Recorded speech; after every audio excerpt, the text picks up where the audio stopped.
Hello எல்லாரும் எப்படி இருக்கீங்க? மஸ்கட்ல காலா சர்ச்ல எங்களுக்கு திருவிழா நடந்துச்சு 10 நாள். அன்னைக்கு பவனி ஆரோக்கியம் அன்னை பவனி நடக்க இருந்துச்சு. அதனால அன்னைக்கு நான் போயிருந்தேன். மத்த நாள் என்னால முடியல. அந்த ஒரு நாள் போயிருந்தேன். அப்புறம் ஃபர்ஸ்ட் டேக்கு போயிருந்தேன். இந்த மாதிரி ஏதாவது ஒரு ஃபங்ஷன்ல தானே நம்ம மீட் பண்ணிப்போம். அப்படி தெரிஞ்சவங்க கொஞ்சம் பேரெல்லாம் மீட் பண்ணேன். அப்புறம் 10 நாள் திருவிழாக்கும் 10 நாளும் அங்க தான் ஃபுட்டு யாராவது ஸ்பான்சர் பண்ணுவாங்க. அங்கேயே தான் எல்லாரும் முடிச்ச அப்புறம் சாப்பிடுவாங்க. நம்ம ஊர்லலாம் சர்ச் திருவிழால நமக்கு சமபந்தி எப்பவாவது ஒரு நாள் குடுப்பாங்க. ஆனா இங்க 10 நாளுமே அங்க தான் சாப்பாடு. வேளாங்கண்ணியில திருவிழா நடக்கிற அதே டைம்ல தான் இங்கேயும் திருவிழா நடக்கும் எப்பவுமே.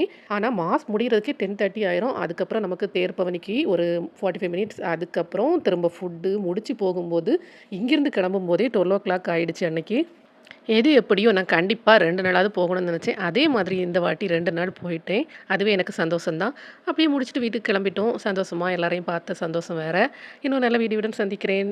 நீங்க யாராவது வேளாங்கண்ணிக்கு போனீங்கன்னா, கீழ கமெண்ட்ல சொல்லுங்க. அப்படியே யாராவது புதுசா என்னோட சேனல பார்க்குறீங்கன்னா, மறக்காம சப்ஸ்கிரைப் பட்டனையும், நோட்டிஃபிகேஷன் ஐகானையும் ஆன் பண்ணிக்கோங்க. பாய்.